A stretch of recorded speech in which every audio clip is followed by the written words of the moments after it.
Assalamualaikum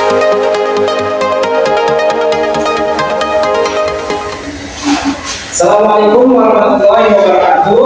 Waalaikumsalam warahmatullahi wabarakatuh. Apa kabar anak-anak? Alhamdulillah, luar biasa. Harus lebih baik. Allahu Akbar. Alhamdulillah. Mudah-mudahan kita semua berada dalam lindungan Allah Subhanahu wa taala. Amin ya rabbal. Amin. Baik, sebelum kita memulai pembelajaran hari ini, marilah kita berdoa dengan mengucapkan basmalah bersama-sama. Bismillahirrahmanirrahim. Seperti biasa, Bapak akan cek absensi. Apakah semuanya hadir pada hari ini? Hadir. Nah, hadir ya semua. Baik, pada kesempatan hari ini Bapak akan menerangkan atau membahas bab 8 yang berjudul apa? Membangun Toleransi. Nah, pembahasan kali ini tentang toleransi. Adapun tujuan pembelajaran pada hari ini, yang pertama kita akan membahas pengertian toleransi, di mana kalian atau peserta didik memahami konsep toleransi sebagai sikap menghargai perbedaan. Kemudian yang kedua mengenai makna surat Al-Hujurat sebagai dalil dari toleransi tersebut, menganalisis pesan penting toleransi dalam surat Al-Hujurat ayat 13. Yang ketiga tujuan pelajarannya prinsip dan batasan toleransi, yaitu mengidentifikasi prinsip-prinsip dan batasan dalam penerapan toleransi.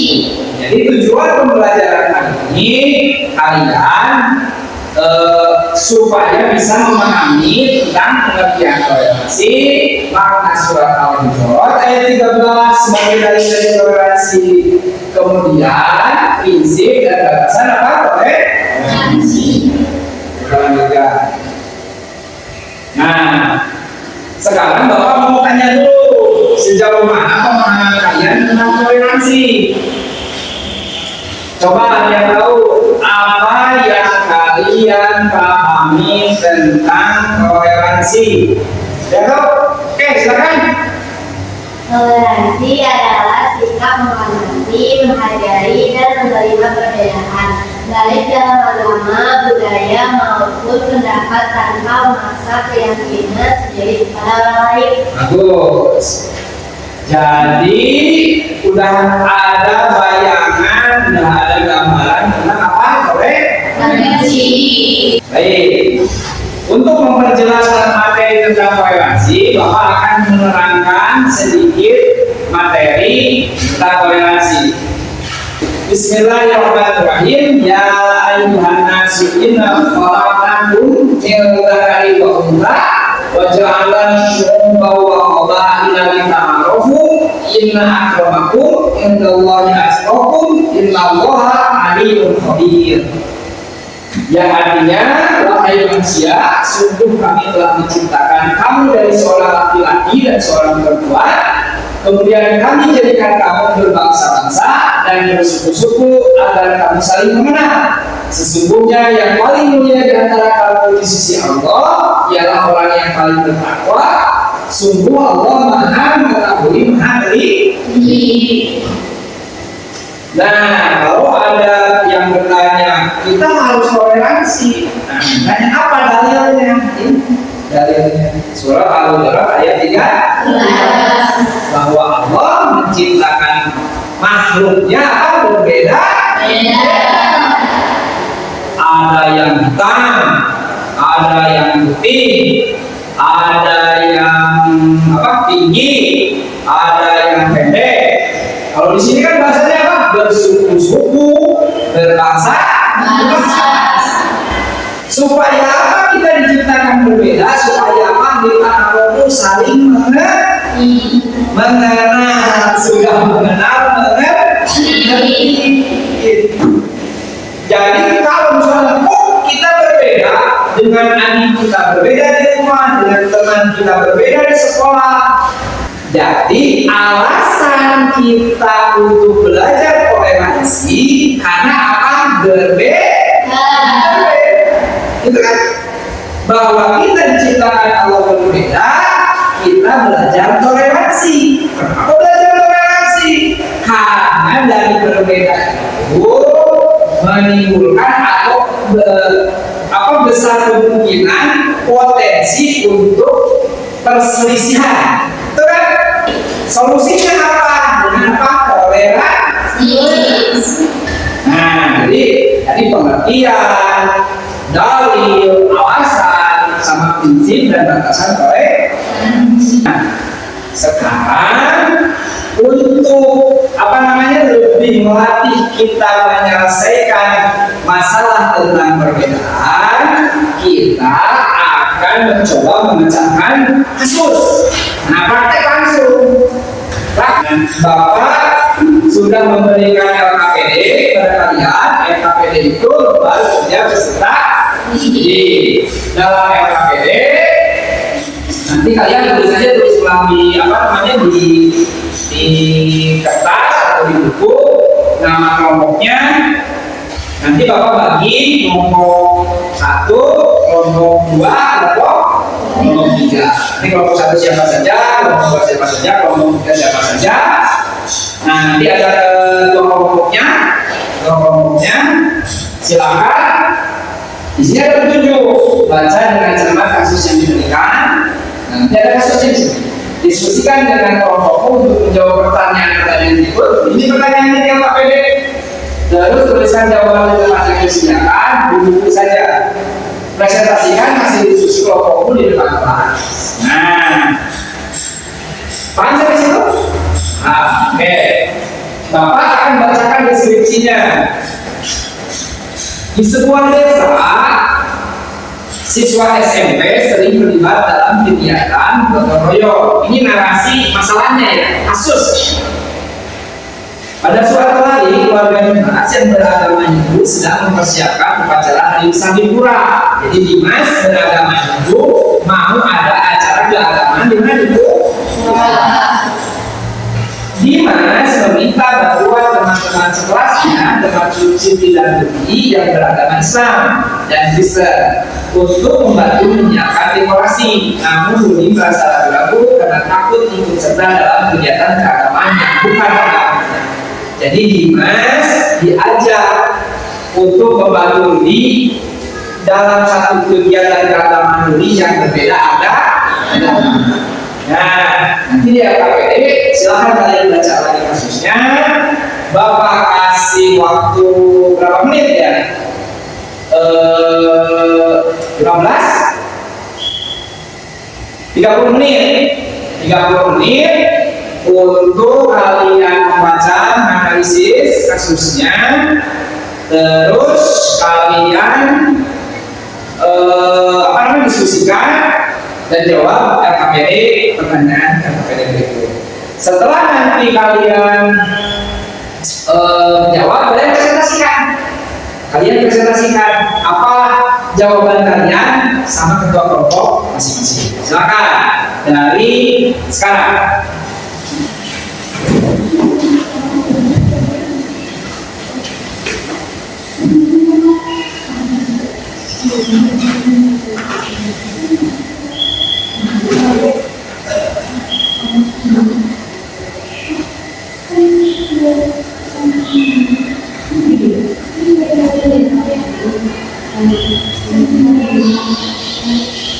Baca lagi kasusnya seperti apa, terus lihat petunjuknya, terus baca pertanyaannya.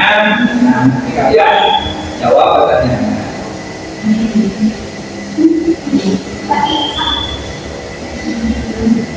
Jangan lupa kelompok berapa,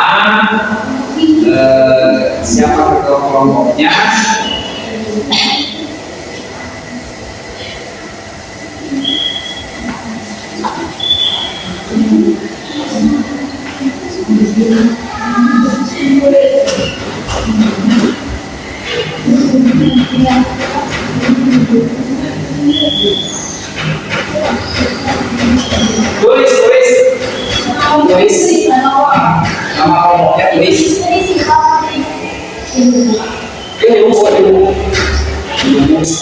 tulis.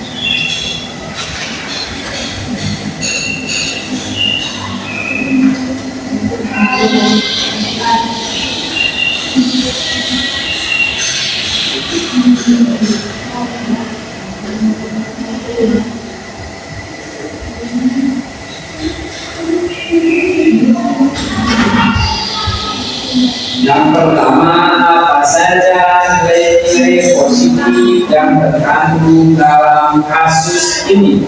Maka dia tulis dengan positifnya 1 atau 2, tapi kalian nanti presentasikan. Nah, nilainya apa?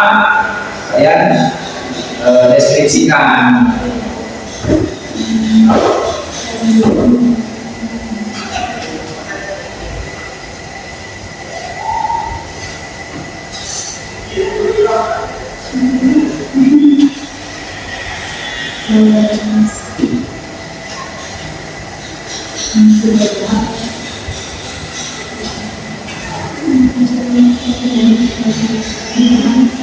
Yang kedua, apa saja tantangan yang dihadapi Rudi.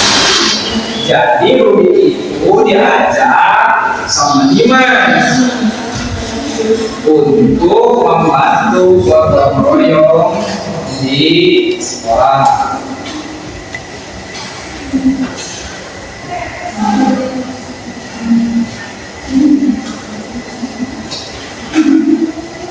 Tapi Rudi itu berbeda agama dengan Dimas. Silakan, baik. Assalamualaikum warahmatullahi wabarakatuh. Waalaikumsalam warahmatullahi wabarakatuh. Saya perwakilan dari kelompok 1. Apa saja tentang ini? 1. Bahwa kekhawatiran Rudi akan melanggar keyakinan agamanya. Rudi takut. Rudi rasa takut karena takut ikut dalam kegiatan keagamaan karena gaulnya. 2. Kurangnya pemahaman tentang peran dalam kegiatan. Ia mungkin merasa bingung apakah keterlibatan yang akan dianggap mendukung agama mendukung keagamannya. Nomor 3. Bagaimana cara Rudi menjelaskan masalah ini? Kamu mengambil berbeda, yaitu berdiskusi bersama Dimas.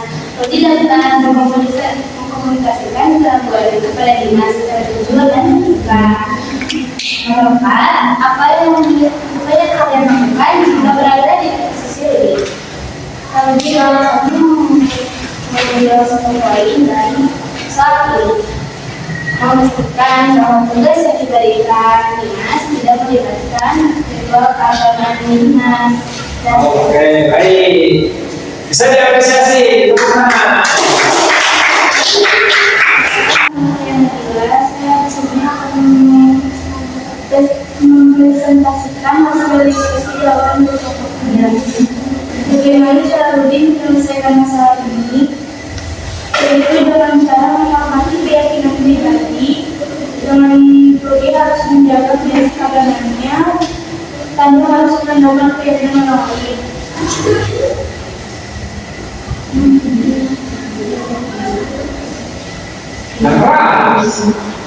Saya teman-teman dari kelompok 2. Kelompok 2 ya, tadi sebut kelompok 2 berarti ya, silakan kelompok 2. Saya akan mempresentasikan. Nomor 1, apa saja nilai-nilai positif yang terkandung dalam kasus ini? Persatuan dan kebersamaan. Adanya kebersamaan antar siswa menunjukkan pentingnya membangun hubungan harmonis. dua, penghormatan terhadap keberagaman. Teman-teman menunjukkan penghormatan terhadap tradisi dan kebudayaan lain. Jadi karakteristik dari kasus ini yang pertama betul beda agama, tapi dalam batasan tertentu kita harus apa betul? Dasar tadi tidak melanggar batas. Baik, sudah bagus presentasi dari kalian. Poin-poinnya sudah tertangkap. Nah, dan kesimpulan diskusi yang pertama, pentingnya toleransi dalam beragama. Toleransi adalah kunci untuk menjaga hubungan yang harmonis dalam masyarakat yang beragama. Yang kedua, ada gotong royong, kan satuan. Ini mas ya, yang kedua gotong royong. Kegiatan bersama meskipun berasal dari belakang berbeda bisa memperkuat persahabatan dan kerjasama. Ini sudah kita kan? Yang ketiga, menghormati keyakinan orang lain itu penting untuk memahami dan menghormati keyakinan beragama orang lain tanpa melanggar prinsip-prinsip pribadi, kan gitu. Apa di batasan kan? Kita boleh bertoleransi, menghormati, membantu, tapi ada batas.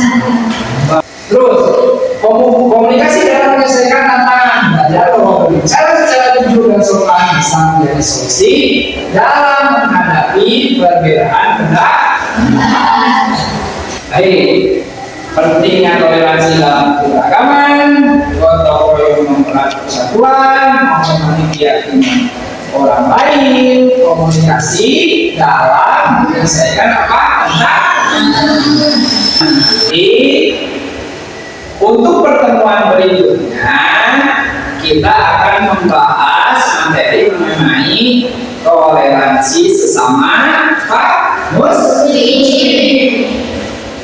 Jadi pengertian toleransi, terus dalil toleransi, terus juga pembelajaran itu prinsip dan batasan toleransi. Nanti pertemuan berikutnya materi mengenai perilaku toleransi sesama muslim.